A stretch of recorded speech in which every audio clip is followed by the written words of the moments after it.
This is Global News at 6. Welcome to our newscast and thank you for joining us tonight. I'm Mark Carcassole. Demonstrators descended on Royal Bank of Canada branches right across the country today, protesting the bank's investment in the fossil fuel industry. Irish Dyck has more on Winnipeg's rally and tonight's top story. RBC! RBC! Killing you! Protesters in Winnipeg gathering outside an RBC branch on Main Street for the second annual Fossil Fools Day, with demonstrators calling out the bank's billions invested in oil and gas. RBC continues to fund fossil fuels, which directly creates violence toward our Indigenous communities. The rally is one of about 40 across the country leading up to the bank's annual general meeting. Attendees were joined in solidarity by a group of pro-Palestinian demonstrators who hold weekly rallies.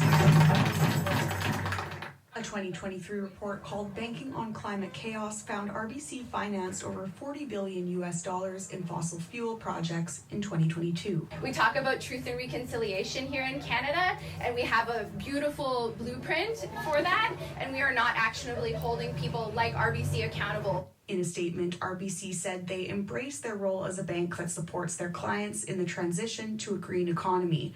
They also said they're engaging with Indigenous leaders and communities to discuss ideas that reinforce reconciliation and healing. RBC also says they plan to spend $1 billion in the next 6 years developing innovative climate solutions. Anything that seems like a major movement for RBC to be respecting Indigenous rights and environmental rights should be well criticized. Vanessa Gray with Indigenous Climate Action says Indigenous nations need free, prior, and informed consent of projects happening on their land, and that oil projects aren't possible without bank support. Their lifeline is the banks. She adds a group of Indigenous land defenders will head to RBC's annual general meeting in Toronto on April 11th, looking for a seat at the table.